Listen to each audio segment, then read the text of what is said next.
ذہن میں یہ جملہ موجود تھا کہ عبادت صرف اللہ کی ہوتی ہے، تو صرف اس کا ترجمہ جو ہے انہوں نے یہ کر دیا کہ صرف تیری عبادت کرتے ہیں. سمجھ میں آ رہی بات آپ کو؟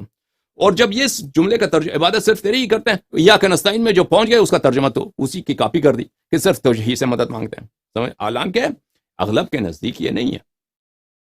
اچھا، میں آپ کو بہت قدماء مفسرین، بہت معتمد مفسرین کے اقوال دکھاتا ہوں، اور یہاں پہ ایک جملہ مختصراً کہہ دوں اور آگے جا کر میں اس کی زیادہ توضیح دوں گا کہ اگر ہم یہ مان بھی لیں، لو سلمنا وتنازلنا عن المعارضة وعن النقاش، اگر ہم مان بھی لیں کہ چلو یہاں پہ حصر ہے، تو حصر کے تو دو اقسام ہیں، اضافی ہے اور حقیقی ہے.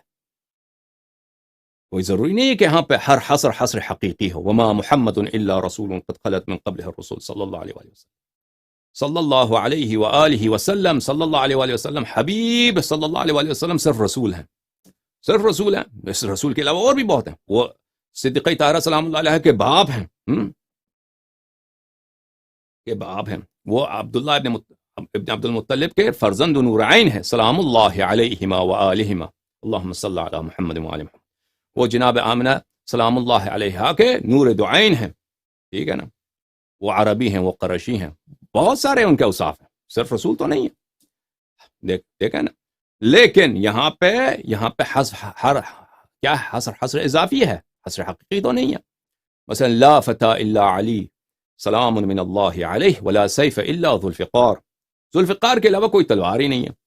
واقعا دنیا میں تلوار تو بہت ہیں، لیکن یہ کیا ہے؟ یہاں پہ حصر مجازی ہے.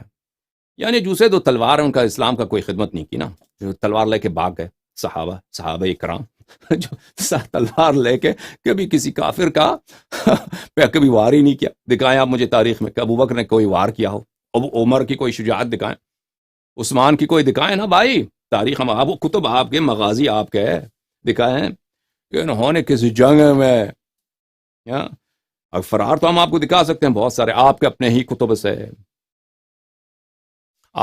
ہی کتب سے فرار دکھا سکتے ہیں. ان کے کوئی شجاعت مردانی کی بھی دکھایا نا ہمیں. یہ تو قوم کے آپ کی یہ سردار تھے، قوم کے عربوں کے سردار تھے، خاک سردار تھے. اچھا، تو کہنے کا مقصد ہے اگر حصر مان بھی لینا تو ہم کہیں گے حصر اضافی ہے. حصر اضافی آپ کوئی متعین تو نہیں کہ حصر حقیقی ہے. اللہ کے علاوہ ہم جو معبود ہیں، باطل معبود ہیں، بتیں ہیں، ہم ان کی سے مدد نہیں مانگتے. اس کا مطلب یہ نہیں ہے کہ آپ کسی اور سے مدد نہیں مانگ سکتے، نا. حصر کا مطلب یہ تو نہیں کہ حصر حقیقی ہے، اچھی بات ہے، لیکن وہ مرحلہ بعد کا ہے. لیکن ابھی ہم کہتے ہیں کہ یہ جو ترجمہ کیا جاتا ہے کہ صرف تجھ ہی سے مدد مانگیں گے، صرف تجھ ہی سے مدد مانگے، کہ یہ اغلب مفسرین کے لیے کے پاس یہ ترجمہ نہیں ہے. اغلب جو قرآن کریم کے مفسرین ہیں، اب اردو میں جو ترجمہ کرتے ہیں وہ بیچارے ان کی کیا ویلیو ہے. طاہر قادری اس کو عربی کہاں دی اس نے ترجمہ کیا قرآن کا، وہ اس کو پڑھنا کہاں، اس کو ایک متن دیتے ہیں عربی کا، پروفیسر شیخ الاسلام طاہر القادری، اس کے لیے پڑھنا مشکل ہے عربی عبارات. اکثر مولوی یہ ہوتے ہیں جنہوں نے ترجمے کیے ہیں، ٹھیک ہے نا. شیعوں کے بھی یہی ہیں، یہ کوئی ایسی میں نہیں کہتا کہ صرف عمری مولوی ایسا ہیں، شیعہ مولوی بھی ایسا ہیں بیچارے، ان کا مادری زبان نہیں ہے، لیکن وہ عربی زبان سیکھنے میں بہت محنت کرنا ہوتا ہے، کوئی آسان زبان نہیں ہے، اور اس میں دقائق اتنے ہیں، بحر ہے، سمندر ہے کہ جس کی کوئی ساحل ہی نہیں ہے. عربی زبان اتنی بلاغت ہے اس میں، اتنے نقاط ہیں اس میں کہ انسان کو 10 عمر بھی دیا جائے نا، وہ سب اس میں صرف کریں پھر بھی ختم نہیں ہوتی. سمندر ہے بے انتہا، اس میں اتنے نکات ہیں. اچھی بات ہے عزیزو. یہ کتاب تفسیر القرآن العظیم للتستری ابی محمد ابن عبداللہ ابن یونس ابن عیسیٰ ابن عبداللہ التستری، یہ متوفہ ہے سنہ 280 کے، یعنی بہت پرانے مفسر ہیں.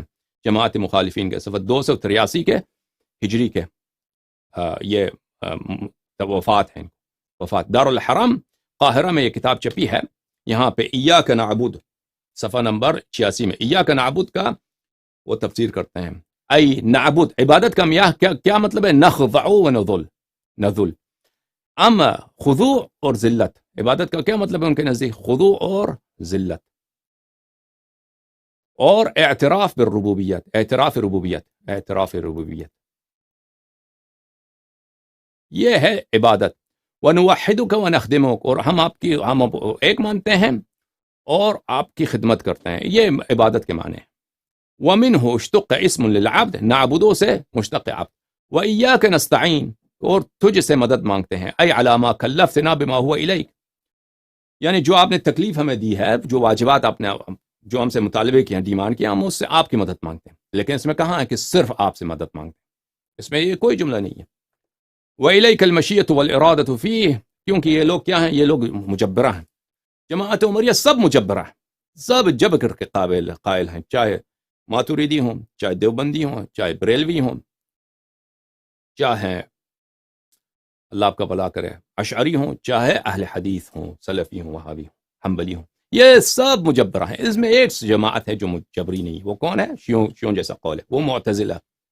اور معتزلہ کیوں اکثر مسائل میں شیعوں سے ملتے ہیں؟ اس لیے ملتے ہیں کہ ان کا جو اصل مؤسس تھا واصل ابن عطا، اس نے علم اخذ کیا ہے ابو ہاشم سے۔ ابو ہاشم تھے کن کے فرزند؟ اب محمد ابن حنفیہ کے بیٹے تھے، محمد ابن حنفیہ کے بیٹے تھے، ان سے شاگردی کی تو ان کے اکثر اقوال جو ہیں شیعوں سے ملتے ہیں، اس لیے۔ لیکن وہ امامت میں جو ہیں بالکل ابو بکر عمر کے کٹر مدافع ہیں امامت میں، لیکن اللہ کی صفات میں، جبر و اختیار میں، قضاء و قدر میں، ان مسائل میں ان کے اقوال شیعوں سے بہت نزدیک ہے۔ اچھا، والعلم والإخلاص لك ولن نقدر على ذلك إلا بالمعونة والتسديد لنا منك إذ لا حول لنا ولا قوة إلا من عندك، اور تو اگر مدد نہیں کرے گا تو ہم کیا کریں گے؟ ہمیں حول و قوت صرف تجھ سے ہے۔ بہرحال یہاں پہ ان کے نزدیک بھی ایسا نہیں ہے کہ حول و قوت صرف اللہ تعالیٰ کا ہے، حول و قوت صرف اللہ تعالیٰ سے ہے۔ رسول پاک صلی اللہ علیہ وسلم اگر بھی ہماری کوئی مدد کریں، شفاعت کریں آخرت میں، دنیا میں ہیلپ کریں، اعجاز کریں، وہ بھی حول و قوت اللہ تعالیٰ سے ہے۔ تو استعانت یہاں منظور یہ ہے، یہاں پہ کوئی ایسی جملہ نہیں ہے کہ جس سے آپ حصر کا استفادہ کر سکیں، ٹھیک ہے نا؟ یہ کتاب عزیز و تفسیر القرآن العظیم مسندا عن الرسول صلی اللہ علیہ وآلہ وسلم والصحابہ والتابعین لابن ابی حاتم الرازی، یہ بہترین تفاسیر ہے جماعت عمریہ کے، چھاپ دار ابن الجوزی، یہ بھی قدماء میں سے ہیں، بخاری مسلم کے ہم دور، بلکہ ان سے ایک نسل متاخر، ایک طبقہ متاخر۔ یہاں پہ سورہ فاتحہ کی تفسیر میں روایت کرتے ہیں ضحاک سے، ابن عباس سے، وَإِيَّاكَ نَسْتَعِينُ، ہم تجھ سے مدد مانگتے ہیں، کس بات پر؟ تیری طاعت پر، وَعَلَى أُمُورِنَا كُلِّهَا، اور ہمارے سب امور زندگی پر آپ سے اللہ سے مدد مانگتے ہیں۔ تو اس میں بھی ابن عباس کے نزدیک بھی انہوں نے روایت کیا، اور صرف ایک ہی فقرہ ہے، صحابہ و تابعین سے صرف ایک ہی فقرہ روایت کی، اس کے بعد اہدنا کی طرف جاتا ہے، ٹھیک ہے نا؟ اہدنا کی طرف جاتا ہے کہ ہم اللہ تعالیٰ سے مدد مانگتے ہیں، اب صرف اللہ سے مدد مانگتے ہیں، ابن عباس نے بھی اس کا ذکر نہیں کیا، ٹھیک ہے نا؟ یہ کتاب ہے تفسیر السمرقندی المسمى بحر العلوم، یہ بھی متوفا ہے سنہ 315 ہجری قمری کا، المجلد الاول، چھاپ دار الکتب العلمیہ، یہاں پہ صفحہ نمبر 82 میں ملاحظہ فرمائیے، قوله تعالی ایاک نستعین یقول بک نستوثق، آپ سے ہم وثوق مانگتے ہیں، نستعین موثوق، دوسرے نسخے میں ہے بک نستوفق، آپ سے توفیق مانگتے ہیں، کس بات پر؟ علی عبادتک وقضاء الحقوق، تیری عبادت کے لیے اور حقوق بجا لانے کے لیے، کس دوسروں کے حق ہے ان کے بجا لانے کے لیے اللہ سے مدد مانگتے ہیں۔ تو اس میں بھی ان کے نزدیک کوئی حصر کا نہیں ہے کہ یہ حصر ہے۔ یہ کتاب تفسیر القرآن العظیم لابی المظفر السمعانی، متوفا ہیں یہ سنہ 489 کے، مجلد اول، چھاپ دار الوطن، سنہ 1997 میں، ریاض سعودی عرب میں چھپی ہے۔ ایاک نعبد و ایاک نستعین، ایاک نستعین کا کیا مطلب ہے؟ نطلب منک المعونہ، ہم اللہ سے مدد مانگتے ہیں، ہم اللہ سے مدد مانگتے ہیں، ٹھیک ہے؟ اللہ سے مدد، اب صرف اللہ سے مدد مانگتے ہیں، کیا انہوں نے یہ تفسیر کیا؟ نہیں، یہ تفسیر نہیں ہے، صرف کا نہیں کیا، اللہ سے مدد مانگتے ہیں۔ کیونکہ جو شخص عربی زبان جانتا ہے اس کے لیے بہت واضح ہے کہ مثلا آپ کہتے ہیں آتیتک الدراہم، آتیتک ایہا، ایہا آتیتک، اس کا منحصر نہیں ہے کہ یہ معنی ہو کہ اس میں کوئی حصر ہے. لیکن اردو زبان میں لوگوں کو عربی نہیں سمجھ آتی، تو وہ بیچارے وہ سمجھتے ہیں کہ اس کا مطلب یہی ہے کہ صرف اللہ سے مدد مانگتے ہیں، اور یہ ترجمہ بھی مشہور کرا دیا مترجمین نے کہ صرف اللہ سے مدد مانگتے ہیں، اس کا ترجمہ یہ ہے. ٹھیک ہے نا. اور جب میری بات بہت ہوئی ہے توحید پر، عربی زبان کے جو علماء ہیں سعودی عرب کے، مصر کے وغیرہ کے جو سلفی لوگ، اردن کے بہت سارے علماء سے بات ہوئی ہے، یا مثلا خلیج کے علماء سے، وہ اس آیت سے استدلال نہیں کرتے.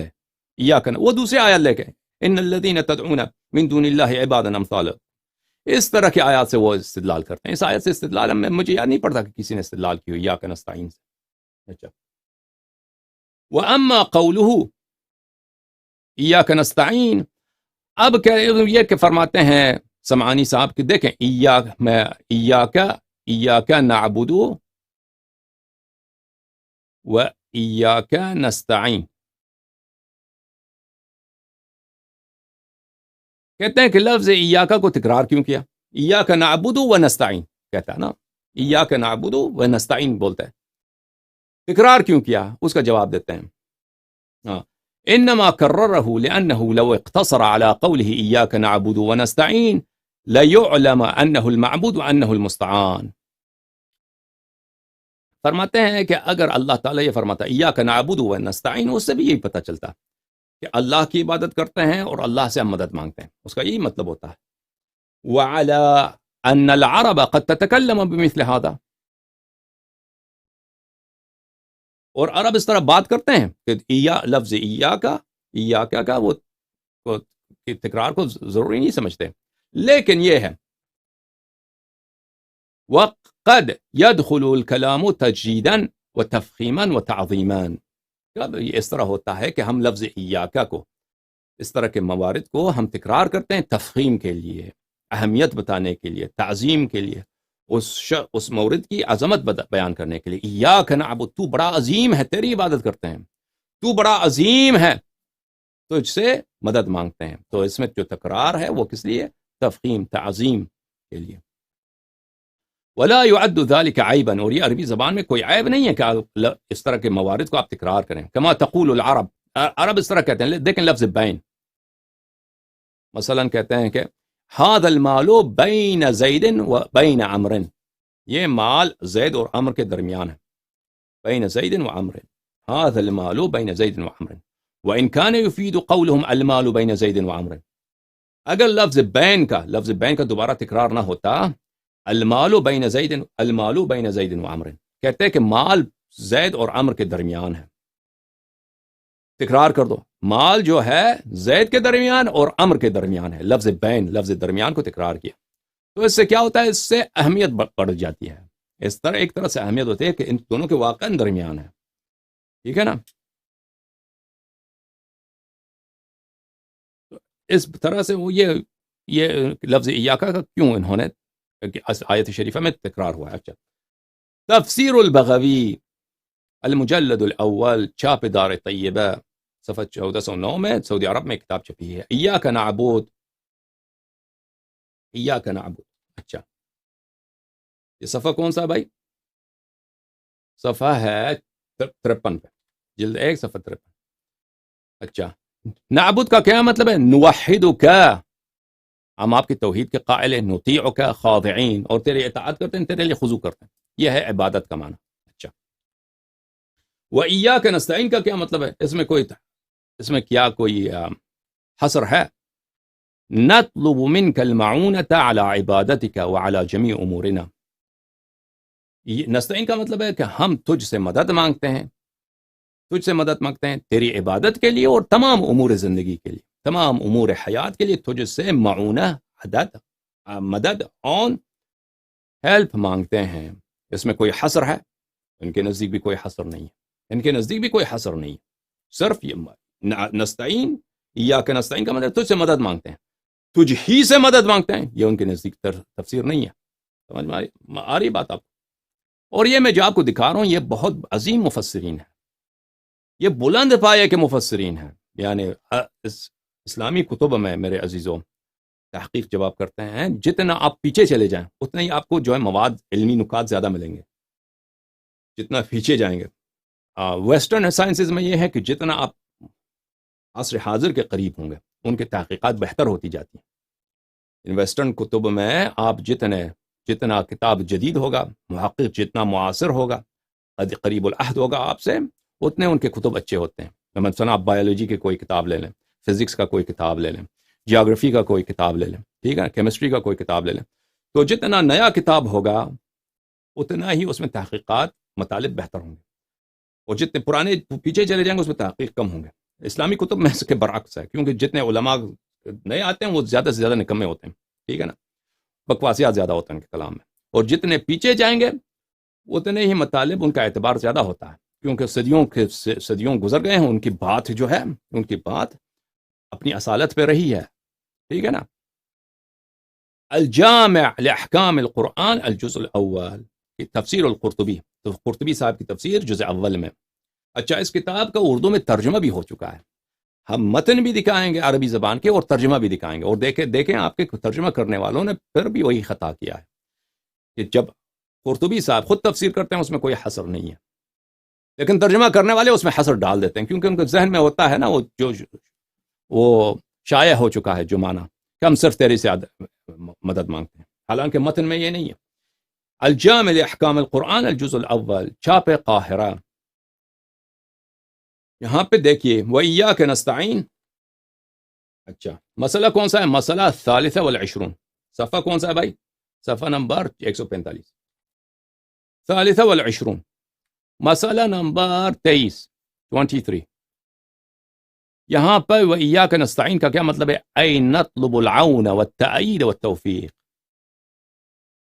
طلب کرتے ہیں تجھ سے عون اور تجھ سے تائید اور تجھ سے توفیق، طلب کرتے ہیں عون اور تائید اور توفیق۔ اچھا، نستعین کا یہی مطلب ہے۔ اب اس نے کوئی حصر اس نے کہا، کوئی حصر اس نے نہیں کہا، مؤلف کتاب نے کوئی حصر کی بات کی کہ صرف تجھ سے، تجھ ہی سے طلب نہیں، مؤلف نے یہ نہیں کہا۔ اب اس کا اردو ترجمہ دیکھیے، یہ تفسیر قرطبی ہے، چھپی ہے لاہور، کراچی، پاکستان میں چھپی ہے، اور اس کے مترجم کون ہے؟ متن قرآن کا مترجمہ جسٹس حضرت پیر محمد اکرم شاہ الازہری۔ مترجمین کون ہیں؟ مولانا ملک محمد بوستان، سید محمد اقبال شاہ گیلانی، محمد انور مکھالوی، شوکت علی چشتی، یہ 4 لوگوں نے اس کا ترجمہ کیا۔ اچھا، یہ چھپا ہے ضیاء القرآن پبلیکیشنز میں۔ اچھا، یہاں پہ ملاحظہ فرمائیے مسئلہ نمبر 23، اچھا اس کے آخر میں وہی جملہ ہے وَإِيَّاكَ نَسْتَعِينُ۔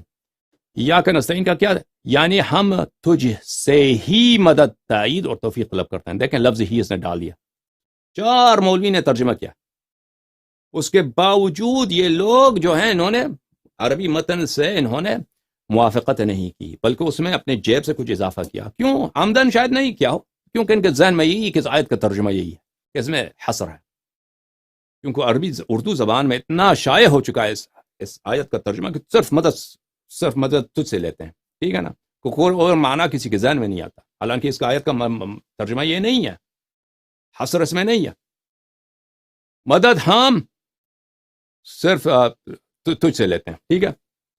اچھا، اور میں دوبارہ آپ کو عربی زبان کی جو اصل متن ہے قرطبی صاحب کی دکھاتا ہوں، الجامع لاحکام القرآن جزء اول، یہ صفحہ نمبر 145، ایاک نستعین ای نطلب العون والتأیید والتوفیق، طلب کرتے ہیں عون، مدد، تأیید، وہ بھی ہیلپ، سپورٹ، معاونت، توفیق اللہ سے طلب کرتے ہیں، ٹھیک ہے نا، اس میں کوئی حصر کی بات نہیں۔ اچھا، یہاں پہ بہت اہم نقطہ بیان کرتے ہیں قرطبی صاحب، کیا نقطہ بیان کرتے ہیں کہ یہاں پہ جو تقدیم ما حق و تاخیر ہے، دیکھیں تقدیم مقدم ہوا ہے، کیا چیز مقدم ہوا ہے میرے عزیزو؟ مقدم یہ ہوا ہے کہ یہاں پر ہے نعبدک ونستعینک نستعینک، یہ کاف یہاں پر اور یہ کاف یہاں پہ مقدم ہوا ہے. کیا ہوا؟ کا نعبد و کا نستعین. لیکن ہم نے کہہ دیا کہ اس طرح عربی زبان میں کاف کو اکیلا استعمال نہیں کر سکتے جب یہ منفصل ہو جائے، تو اس کے آگے ایا لانا پڑتا ہے. ایا لانا پڑتا ہے. اچھا، لفظ ایا وہ اس سے کوئی مفر نہیں ہے، اس سے کوئی فرار نہیں، وہ چارہ ہی نہیں، وہ لانا پڑے گا آپ کو. جب اس کو منفصل کر دیں گے تو لانا پڑے گا. یہاں پہ جو چیز جس کو آخر میں ہونا چاہیے تھا، جیسے اردو زبان میں طبیعی ترتیب کیا، میں نے کھانا کھایا ہے، اب اس کو ترتیب کو بدل دیں آپ، کہتے ہیں کھایا ہے میں نے کھانا، تو یہ تو کوئی شاعری کر رہا ہوگا نا، کھایا ہے میں نے کھانا. یہ عام زبان میں تو نہیں بولتے ہیں اس طرح. ایاک نعبد و ایاک نستعین میں یہاں پہ جو مؤخر ہونا چاہیے تو اس کو مقدم کر دیا. اس کی وجہ کیا ہے؟ ہاں، وجہ بتاتے ہیں. اور بہت نقطہ اہم ہے یہاں پہ کہ یہ حصر کے لیے نہیں ہے کہ کوئی کہہ دے کہ ہم حصر کا استفادہ کس سے کریں گے. حصر کا استفادہ کریں گے تقدیم ما حق و تاخیر سے. کہ ضمیر منصوب، ضمیر مفعول جو مؤخر ہونا چاہیے تو اس کو مقدم ہوا ہے، اس لیے ہم حصر کا استفادہ کریں گے. دیکھیے کیا فرماتے ہیں قرطبی صاحب. مسئلہ الرابع والعشرون، 24واں مسئلہ جو ہے، ان قیل لما قدم المفعول على الفعل، مفعول کو فعل پہ کیوں مقدم کیا گیا ہے؟ قیل له قدم اہتماما وشأن العرب تقدیم الاہم. ہاں، اس فرمایا، مفسر صاحب فرماتے ہیں کہ یہ اہمیت بتانے کے لیے، اور عرب کلام میں اہم کو پہلے لاتے ہیں. اہم کو ایاک نعبد، کیونکہ ہم زیادہ اہم ہے یا اللہ اہم ہے؟ اللہ اہم ہے. تو جو بڑا عظیم ہے، تو جو بڑا ہی عظیم ہے، تو جو بڑا اہم ہے، تیری عبادت کرتے ہیں، تیری عبادت کرتے ہیں. ٹھیک ہے نا؟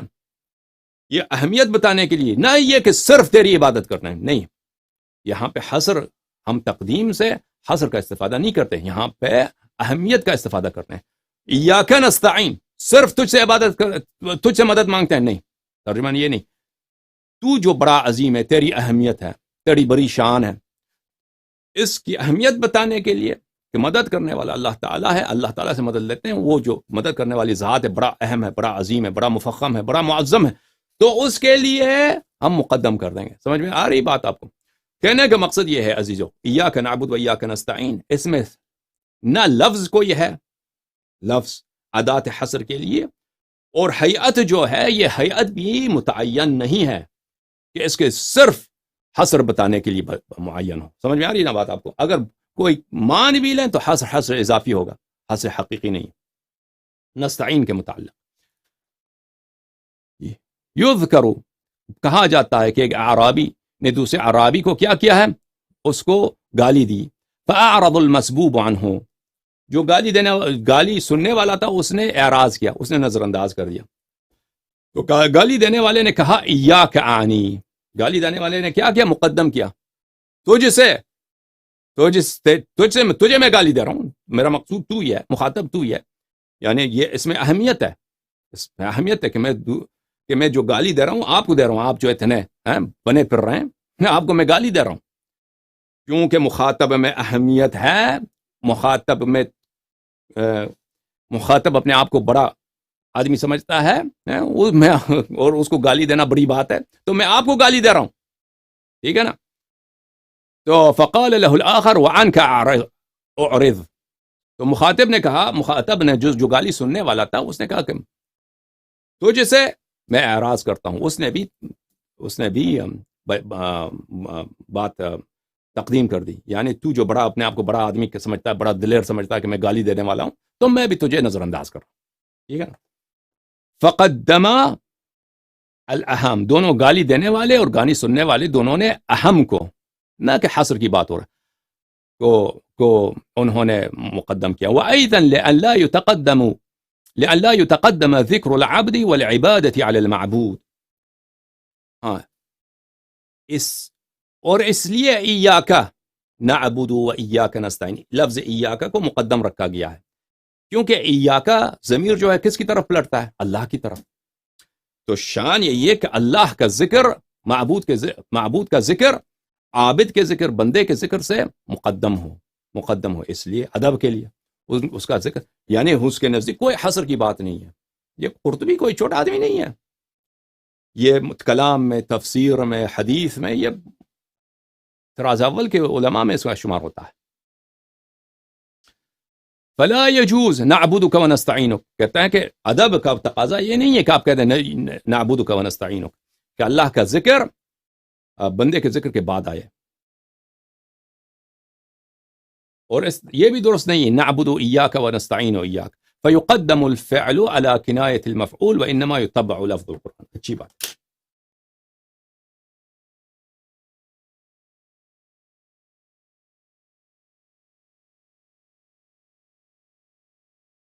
اب اس کا ترجمہ دیکھیں اردو زبان میں، تفسیر قرطبی جلد نمبر 1 ضیاء القرآن پبلیکیشنز، مسئلہ نمبر 24۔ اگر سوال کیا جائے کہ مفعول کو فعل پر کیوں مقدم کیا گیا ہے، ٹھیک ہے نا، تو جواباً کہا جائے گا اہتمام کی خاطر مقدم کیا گیا ہے۔ عربوں کی عادت ہے کہ اہم کو مقدم رکھتے ہیں۔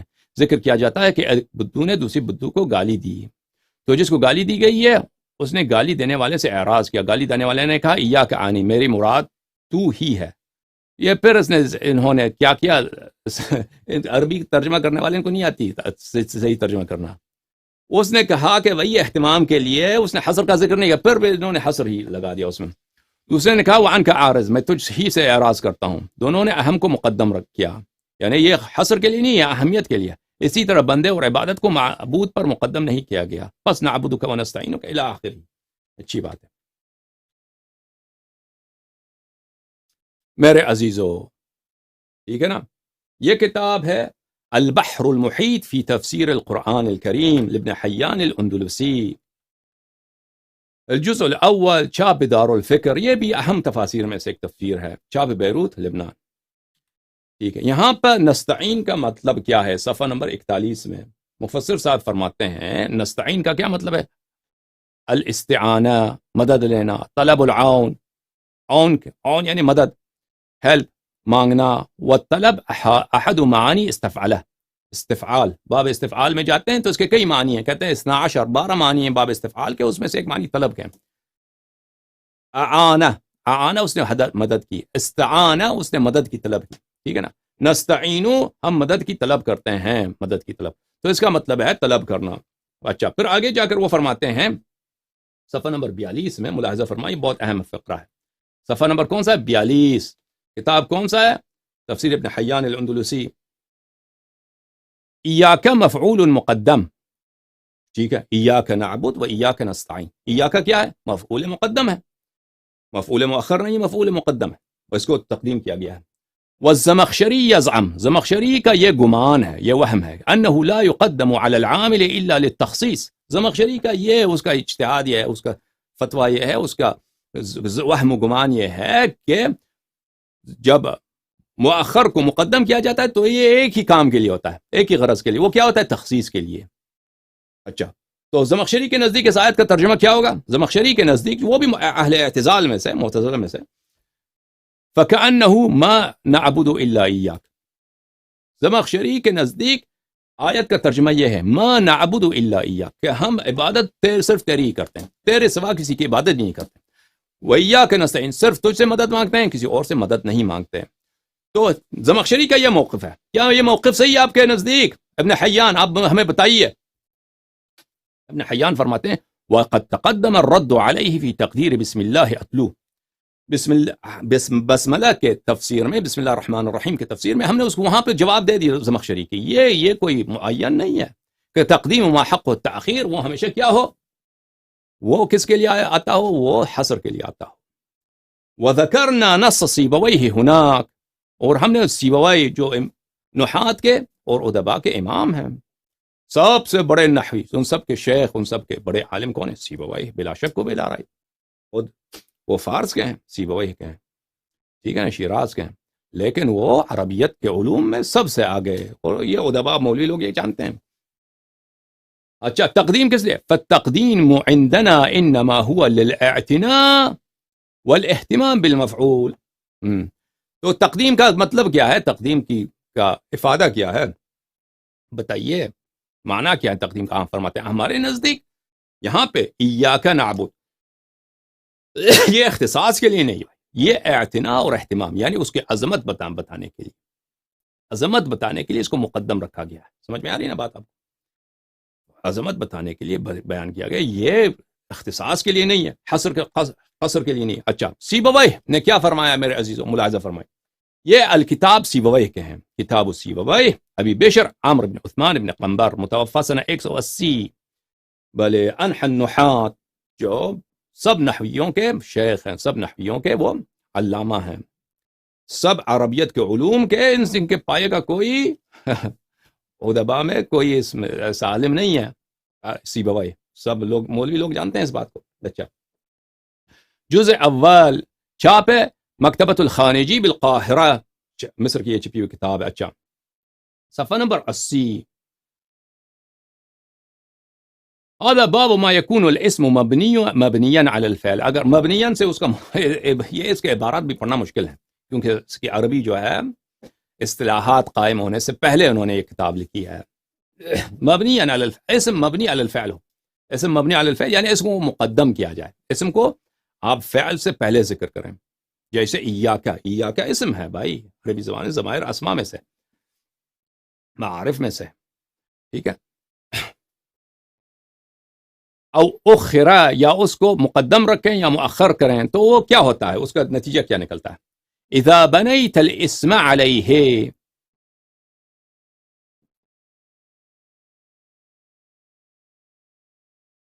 اگر اسم کو آپ جو ہیں فعل کے بعد لے کے آئیں، کہنے ضربت زیدن وہو الحد، اور کہنا بھی یہی چاہیے، یعنی عربی زبان میں یہی جو ہے دستور ہے، یہی عادت ہے کہ مفعول جو ہے فعل کے بعد آتا ہے. ضربت زیدن، میں نے زید کو خوب مارا، میں نے زید کو مارا.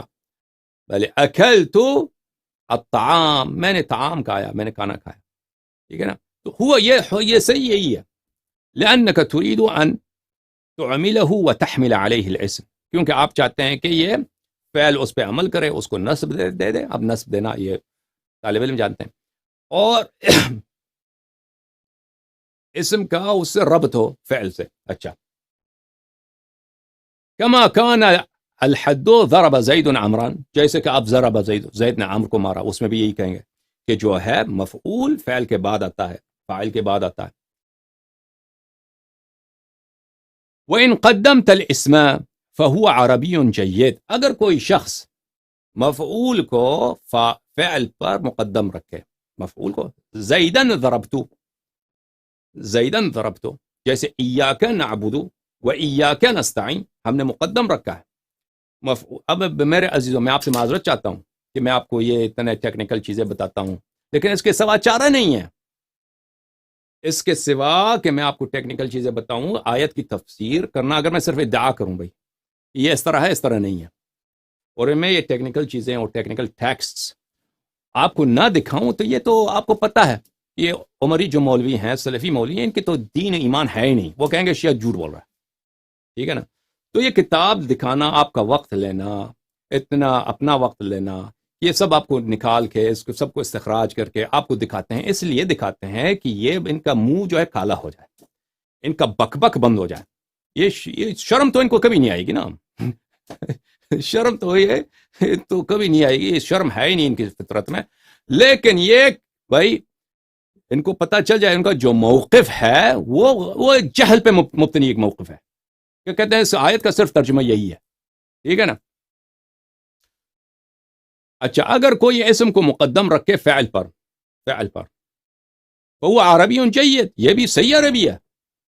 ہاں، کما کان ذالک عربی جیدا، جیسے کہ اگر آپ فعل کو مقدم رکھیں مفعول پر، وہ بھی عربی جید ہے، صحیح عربی ہے.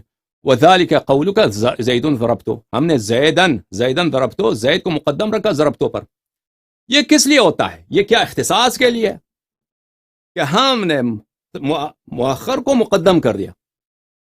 ایاک نستعین، نستعینک، ہم نے اس کو چینج کر دیا، کہہ دیا ایاک نستعین.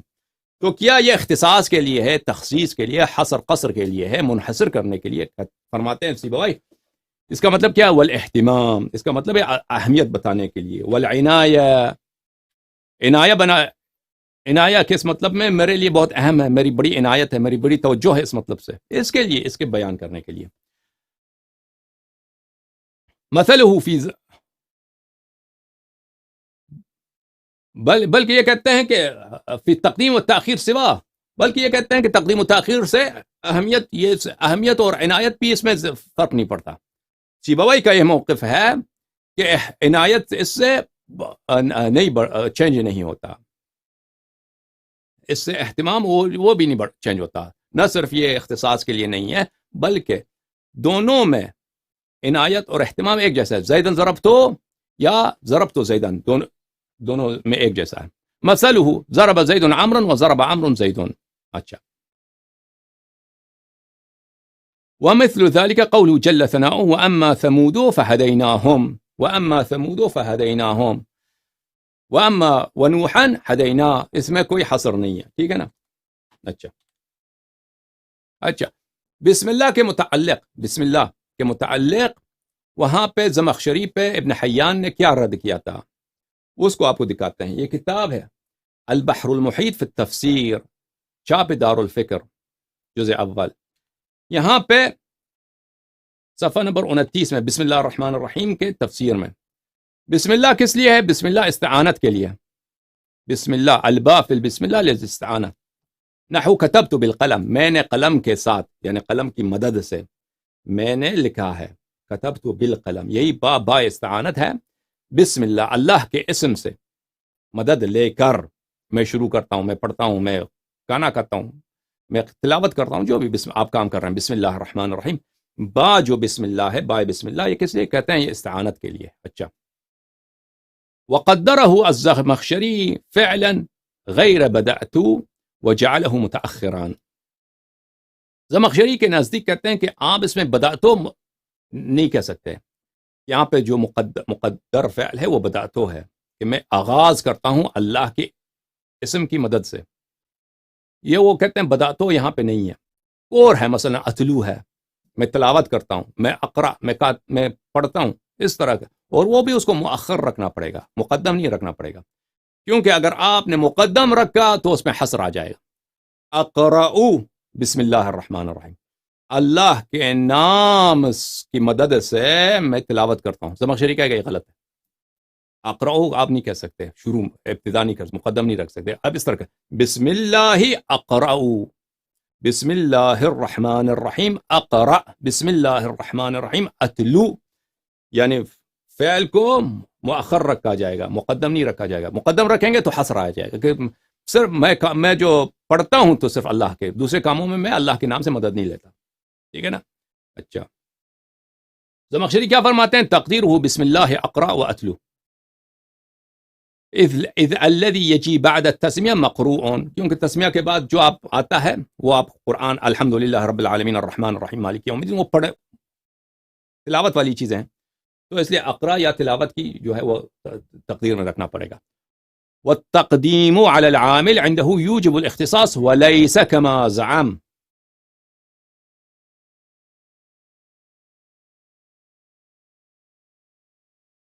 اچھا.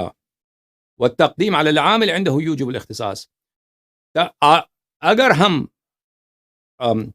ہم یہ کہتے ہیں کہ اقرأ بسم اللہ اتلو بسم اللہ، زمخشری کے نزدیک یہ اختصاص پہ دلالت کرتا ہے، لیکن یہ بات غلط ہے، یہ اس کے نزدیک نہیں. پھر وہ سیبویہ کے کلام کی طرف اشارہ کرتے ہیں. تو سیبویہ کا کلام ایک دفعہ دوسرا پڑھتا ہوں کہ میں نے اس میں ترجمے میں غلطی کی ہے.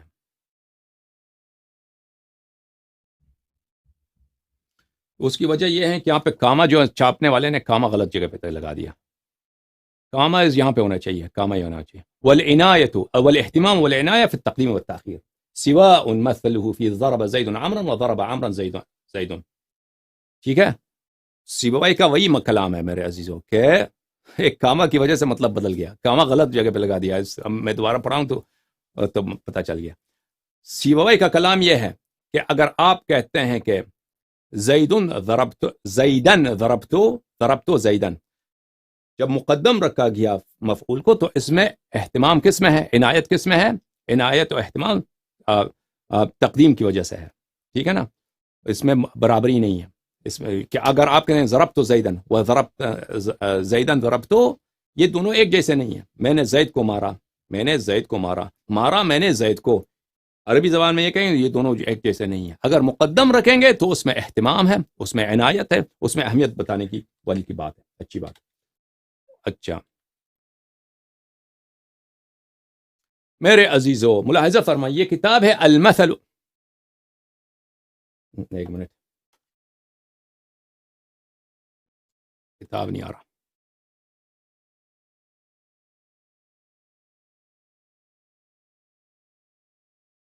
کتاب ہے یہ المثل السائر في أدب الكتاب والشاعر، تعلیف ابن الأثیر الموصلی الجزری.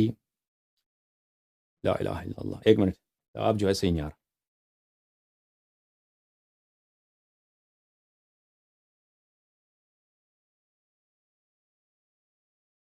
اللهم صل على محمد وعلى محمد. سلام الله على الحسين ولعنة الله على يزيد.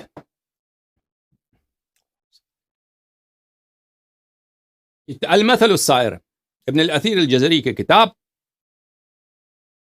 المثل السائر، الجزء الثانی، تحقیق محمد محی الدین عبد الحمید. یہ محمد ابن محی الدین عبد الحمید بھی بڑے فاضل آدمی گزرے.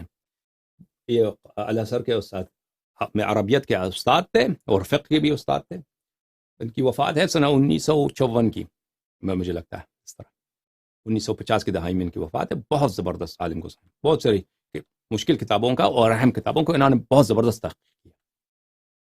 اس کتاب میں ادب السائر میں ملاحظہ فرمائیے صفحہ نمبر 38 میں النوع التاسع فی التقدیم والتاخیر، تقدیم و تاخیر میں وہ باب. وہذا باب طویل عریض. تقدیم و تاخیر جو ہے عربیت میں یہ ایک بہت عریض باب ہے، وسیع باب ہے، اور اس میں تقدیم و تاخیر کے بہت سارے معنی ہو سکتے ہیں. یہ نہیں کہ صرف ایک معنی ہے، بہت سارے معنی ہو سکتے ہیں. یشتمل علی اسرار دقیقہ، یہاں پہ بہت دقیق اسرار ہیں. منها ما استخرجته انا ومنها ما وجدته في اقوال العلماء البیان. بعض چیزیں جو ہیں اس میں میری تحقیق ہے کہ تقدیم و تاخیر کے یہ معنی ہیں، اور بعض علماء بیان، علماء بلاغت کے ہیں. اچھا،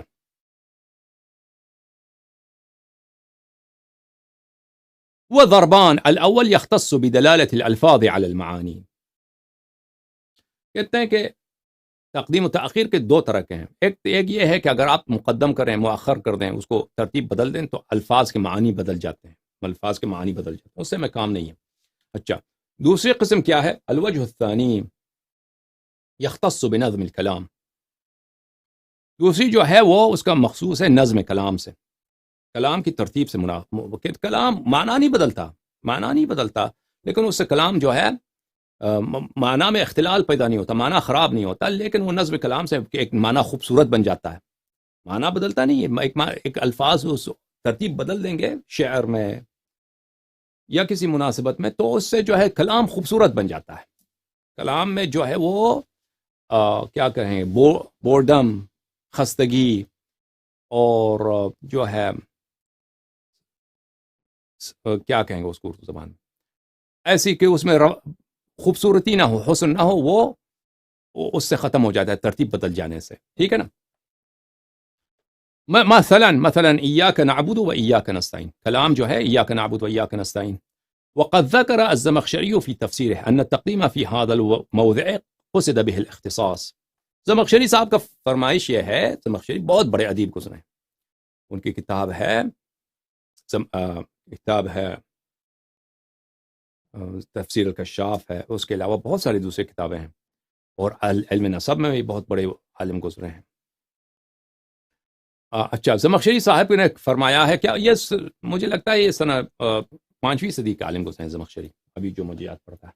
اچھا، کہ تقدیم کا یہاں حصر کے لیے، اختصاص کے لیے، ولیس کذالک، یہاں پہ حصر کے لیے نہیں ہے. ایاک نعبد و ایاک نستعین میں تقدیم حصر کے لیے نہیں ہے. اچھا، اگر یہاں پہ تقدیم حصر کے لیے نہیں ہے تو حصر کے علاوہ اس میں حصر کے کوئی اور بھی لفظ بھی تو نہیں ہے نا. اس میں حصر یا اختصاص کے صرف لفظ تو کوئی نہیں ہے، لفظ صرف ہیئت ترتیب ہو سکتی ہے، وہ ترتیب بھی نہیں ہے. کون فرماتے ہیں؟ جزری صاحب فرماتے ہیں فإنه لم يقدم المفعول فيه على الفعل الاختصاص. تصریح کرتے ہیں یہاں پر ایاکا کو نستعین پہ مقدم رکھا گیا ہے، ایاکا کو نعبدو پر پر مقدم رکھا گیا، لیکن اس کی وجہ اختصاص نہیں ہے. اس کی وجہ کیا ہے؟ جزری صاحب فرماتے ہیں اس کی وجہ خوبصورتی ہے، حسن ہے. اگر اللہ تعالیٰ فرماتے ہیں الحمدللہ رب العالمین الرحمن الرحیم مالک یوم الدین نعبدک و نستعینک، اس میں وہ حلاوت، وہ خوبصورتی، وہ کشش، وہ جاذبہ کلام میں نہیں ہوتا. لیکن اہدنا الصراط المستقیم بلے ایاک بلے مالک یوم الدین ایاک نعبد و ایاک نستعین اہدنا الصراط المستقیم، جب یہ مقدم رکھا گیا ایاک کو تو اس میں جو دلکشی آ گئی کلام میں، جو خوبصورتی آ گئی کلام میں، اس کی وجہ یہ ہے. ٹھیک ہے نا. وَإِنَّمَا قُدِّمَ لِمَكَانِ نَظْمِ الْكَلَامِ، مفعول کو فاعل پہ مقدم رکھا گیا ہے کہ کلام کے نظم میں دلکشی آ جائے. لِأَنَّهُ لَوْ قَالَ، اگر اللہ اس طرح فرماتا نَعْبُدُكَ وَنَسْتَعِينُكَ لَمْ يَكُنْ لَهُ مِنَ الْحُسْنِ مَا لِقَوْلِهِ إِيَّاكَ وَنَعْبُدُ وَإِيَّاكَ نَسْتَعِينُ، اگر کہتا نَعْبُدُكَ وَنَسْتَعِينُكَ تو اس میں حسن نہیں رہتا، دلکشی نہیں رہتی، کلام میں زیبائی نہیں رہتا. مثلا ایک شاعر بولتا ہے نا، شعراء اکثر کلام میں شعر آواز چینج کرتے ہیں، ترتیب کلام. میں نے کھانا کھایا، کھانا میں نے کھایا، کھانا کھایا میں نے، مثلا اس طرح آپ اردو شعر میں دیکھیں تو الفاظ وہ ترتیب بدلتے ہیں کیونکہ وہ اس سے خوبصورتی آ جاتی ہے شعر میں. تو اسی طرح قرآن مجید میں الا ترى، کیا آپ دقت نہیں کرتے، آپ غور نہیں کرتے، انه تقدم قوله تعالی، اللہ تعالیٰ کا قول اس سے پہلے الحمد للہ رب العالمین الرحمن الرحیم مالک یوم الدین، فجاء بعد ذلك، اس کے بعد کیا جملہ ہے ایاک نعبد و ایاک نستعین. اچھا اگر اس کے بعد یہ جملہ آتا مالک یوم الدین نعبدک و نستعینک، وہ کلام میں بالکل شکستگی آ جاتا، کلام میں بالکل ایک ایسا کہ سب لوگوں کو پتہ چل جاتا، عوام کو بھی پتہ چل کہ اس کلام میں حسن نہیں ہے، خراب کر دیا یہاں پہ. ٹھیک ہے نا. وذلك لمراعاة حسن النظم السجعی، یہ سجع شعر میں قافیہ کہیں گے، قرآن میں سجع، یہ کلام کی خوبصورتی، آیات کے آخر میں یگنواختگی، شباہت ہو، اس لیے اس کو رکھا گیا ہے. الذي هو حرف النون، سجع یہاں پہ کیا ہے؟ حرف نون ہے. ولو قال نعبدك ونستعينك لذهبت تلك الطلاوة، اگر ہم کہتے، اگر اللہ کا نزول یہ ہوتا مالک یوم الدین نعبدک و نستعینک، تو اس میں جو دلکشی ہے، جو اس میں جو روانگی ہے، جو اس میں جو حسن ہے کلام میں، وہ ختم ہو جاتا ہے اس سے. وزال ذلك الحسن، اور وہ حسن ختم ہوتا. وهذا غیر خاف على احد من الناس فضلا عن ارباب العلم، اور یہ عوام کو بھی پتہ ہے، اس طرح جن کو عربی نہیں آتی وہ بھی ان کو پتہ چل جاتا ہے کہ اگر یہ اس طرح ہوتا الحمدللہ رب العالمین مالک یوم، الحمدللہ رب العالمین الرحمن الرحیم مالک یوم الدین نعبدک و نستعینک اہدنا الصراط المستقیم، تو یہ اس میں دلکشی ختم ہو جاتی. لیکن یہ بھلے یہ عوام کو بھی پتہ چل جاتا ہے، چجائے کہ بزرگ ہوں، اہل علم ہوں. اچھا، تو تقدیم ما حق التأخیر یہ متعین نہیں ہے عزیزوں. کس لیے بات کے لیے متعین نہیں ہے؟ تقدیم ما حق التأخیر، یعنی وہ کلام جو مؤخر رکھا جائے، جو عام طور پر اس کو مقدم رکھیں، یہ معین نہیں ہے حصر کے لیے، اختصاص کے لیے، تخصیص کے لیے. اس کے بہت سارے معنی ہو سکتے ہیں. ملاحظہ فرمائیے، یہ کتاب ہے البرہان فی علوم القرآن تالیف الزرکشی، الجزء الثالث، چھاپ مکتبۃ دار التراث بالقاہرہ. یہاں پہ القول فی التقدیم والتأخیر وہو احد اسالیب البلاغہ، تقدیم و تأخیر جو ہے یہ بلاغت کے اسباب میں سے، بلاغت کے افزار میں سے ایک آلہ ہے کہ آپ اس سے کلام کو بلیغ بنا سکتے ہیں، کلام کو حسین بنا سکتے ہیں، مقدم مؤخر کرنے سے. اچھا، الفصل الاول فی اسباب التقدیم والتأخیر، ہم تقدیم و تأخیر کیوں کرتے ہیں کلام میں؟ الاول فی اسباب وہی کثیرہ، فرماتے ہیں یہ صرف حصر تو نہیں ہے، صرف اختصاص، یہ تقدیم و تأخیر کے اسباب بہت زیادہ ہیں. صرف یہ نہیں ہے کہ کیا ہو، صرف اختصاص بیان، حصر بیان کرنے کے لیے. احدها ایک ان یکون اصلها التقدیم، ایک سبب یہی ہے کہ تقدیم اصل ہے، کہ جس چیز کو مقدم رکھنا وہ مقدم ہی رہے، یہ اصل ہے کلام میں. ایک سبب یہ ہے. دوسری سبب بتائیں، ان یکون فی التأخیر اخلال ببیان المعنی، کہ اگر مؤخر کر دیں، جو چیز مقدم ہونی چاہیے اس کو مؤخر کر دیں تو معنی چینج ہو جائے گا، معنی غلط ہو جائے گا. مثلا کہ قوله تعالی وقال رجل من مؤمن رجل مؤمن من آل فرعون یکتم ایمانه، قال بولا وہ ایک مرد جو مومن تھا آل فرعون میں سے اور وہ اپنی ایمان کو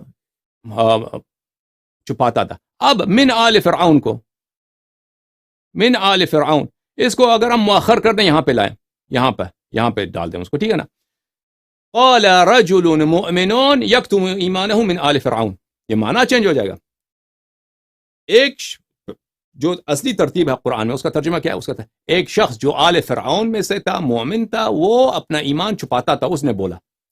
معنی اگر اس کو ترتیب چینج کر دیں، ایک شخص جو مومن تھا اپنے ایمان کو آل فرعون سے چھپاتا تھا، اپنے ایمان کو، تو معنی چینج ہو جاتا ہے. تو اس لیے یہاں پہ وہ مقدم رکھنا ہوگا اس کو. اچھا آگے چلتے ہیں عزیزو. آگے تیسرا سبب کیا ہے؟ تیسرا سبب یہ ہے، اگلے صفحے میں بتاتے ہیں. ان یکون فی التأخیر اخلال بالتناسب،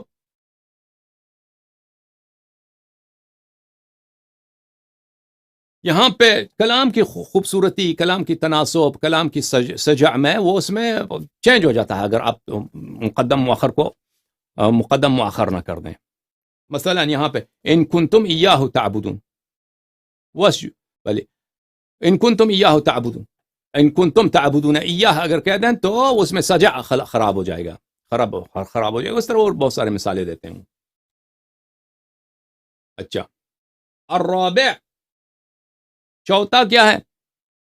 لعظمہ والاہتمام بہ، تقدیم تاخیر اس لیے کرتے ہیں کہ ایک چیز زیادہ اہم ہے، مقدم رکھیں گے اہم کو.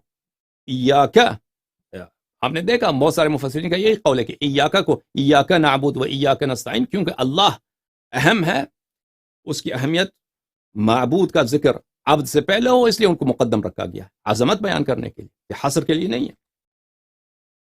الخامس ان يكون الخاطر ملتفتا الیہ والہمة معقودة به، كقول وجعلوا للہ شرکاء، کہ توجہ اسی بات پہ ہو جس کو مقدم رکھا جاتا ہے.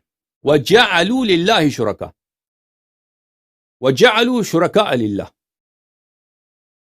وجعلوا شرکاء للہ، لیکن کیونکہ ہماری توجہ اس بات پہ ہے کہ اللہ کے لیے شریک، اللہ کے لیے شریک، نہ کسی دکاندار کے لیے شریک، اللہ کے لیے شریک، کیونکہ توجہ اللہ کی ذات پر ہے کہ اس کی کوئی شریک ہو ہی نہیں سکتی. تو اس لیے جو ہے جعلوا للہ، یہ کہہ بھی اس طرح بھی کہہ سکتے تھے وجعلوا شرکاء للہ، لیکن کہہ دیا کہ للہ شرکاء. اس کے تقدیم میں کیا ہے کہ توجہ ذہن کا اس کی طرف ہے، ٹھیک ہے نا، توجہ ذہن کا اس کی طرف ہے کہ اتنی گناہی جرم کہ اللہ کے لیے شریک ہے، اللہ کے لیے کوئی شریک ہو ہی نہیں سکتا، آپ نے شریک بنا دیا. السادس ان يكون التقدیم لإرادة التبکیت والتعجیب من حال المذکور، تقدیم اس لیے تعجب کے لیے، تعجب کے لیے کہ بہت ہی حیران کن والی بات ہے، اس لیے اس کو اظہار کرنے کے لیے مقدم رکھیں گے. مثلا کیا ہے؟ وجعلوا للہ شرکاء الجن، یعنی اتنا حماقت ہے، اتنا تعجب، اتنی بے وقوفی کہ اللہ کے لیے جن کی شرکا، جن کو شریک بنا دیا اللہ کے لیے، جن کو بھی اللہ مان لیا ان لوگوں نے، ٹھیک ہے نا. تو اللہ کو مقدم رکھا، شرکاء الجن کو پیچھے رکھ دیا، تاکہ یہ بتانا، تعجب بیان کرنے کے لیے. اگر اس طرح کہتے ہیں وجعلوا شرکاء الجن للہ، وجعلوا الجن شرکاء اللہ، یہ بھی کہہ سکتا تھا، لیکن اس کو مقدم مؤخر کر دیا یہ بیان کرنے کے لیے. اچھا وجاء من اقصى المدینہ رجل یسعى، وجاء رجل من اقصى المدینہ، یہ بھی کہہ سکتا تھا اللہ. وجاء، اس کا ترجمہ کیا ہے عزیزوں؟ سورہ یاسین میں ہے نا، وجاء من اقصى المدینہ، بہت دور شہر سے ایک شخص آیا دوڑتا ہوا، ایک شخص آیا دوڑتا، وجاء من اقصى المدینہ رجل یسعى، بہت دور شہر سے، دور شہر سے. تو اس لیے کہ توجہ کس پر ہے؟ تعجب ہے اس بات پر کہ بہت دور شہر سے، اتنی دور، اتنے فاصلے سے دوڑتا ہوا آ رہا ہے وہ، ٹھیک ہے نا. اگر یہ کہتا ہے وجاء رجل یسعى من اقصى المدینہ، تو اس میں وہ ظرافت نہیں ہوتی، تعجب بیان کرنے کے لیے. ہم یہ باتیں کہہ رہے ہیں، آپ کو پتہ نہیں سمجھ بھی آ بھی رہی نہیں، لیکن یہ نکات ہیں جو صرف دقت کرنے سے، غور کرنے سے پتہ چلتا ہے. اچھا، سابع کیا ہے؟ الاختصاص. سابع کیا ہے؟ اختصاص. اختصاص کے لیے، مخصوص کے لیے. ایاک نعبد، کوئی کہہ سکتا ہے کہ ایاک نعبد اس میں اختصاص کے لیے تقدیم ہے، ٹھیک ہے، لیکن نستعین کوئی ضروری نہیں ہے کہ نستعین میں بھی ہے. ایاک جو ہے وہ اختصاص کے لیے ہو، بلکہ علم معانی میں یہی ہے، بلکہ علم بدیع میں کہ ایک جملے میں آپ ایک لفظ کو دو مرتبہ استعمال کریں، دو مختلف معنوں. ایک لفظ کو ایک جملے میں دو مرتبہ استعمال کریں دو مختلف معنوں میں، اس سے کلام کا حسن اور بڑھتا ہے. یہ علم بدیع کے ٹیکنیکس میں سے ہیں. اچھا، تو ایاک نعبد کو اگر ہم مان بھی لیں کہ یہ مقدم ہوا ہے اختصاص کے لیے، تو اس کے ضروری نہیں ہے کہ ایاک نستعین بھی اسی اختصاص کے لیے ہوا. یہ مقدم رکھتے ہیں مفعول کو، خبر کو، ظرف کو، جار مجرور کو، ونحو علی الفعل. كقوله تعالی ایاک نعبد، ان کے نزدیک ایاک نعبد کیا ہے؟ اختصاص کے لیے، لیکن ایاک نستعین کے متعلق کوئی نہیں فرماتے. ای نخصک بالعبادہ فلا نعبد غیرک. ایاک نعبد چلیں اختصاص کے لیے، ایاک نستعین کے متعلق کیا؟ ان کا یہ قول نہیں ہے، انہوں نے اس کا ذکر نہیں فرمایا. ٹھیک ہے نا. تنبیہ. والذی علیہ تقدیم المعمول يفيد الاختصاص والذی محققو البیانین ان ذلك غالب لا لازم. کہتے ہیں کہ آپ کے ذہن میں یہ نہ آ جائے کہ تقدیم ما حق التأخیر یہ ہمیشہ اختصاص کے لیے آتا ہے. نہیں، یہ اکثر یہی ہوتا ہے کہ تقدیم ما حق التأخیر کس کے لیے ہوتا ہے؟ اختصاص بیان کرنے کے لیے، لیکن یہ ہمیشہ نہیں ہوتا، لازم نہیں ہے.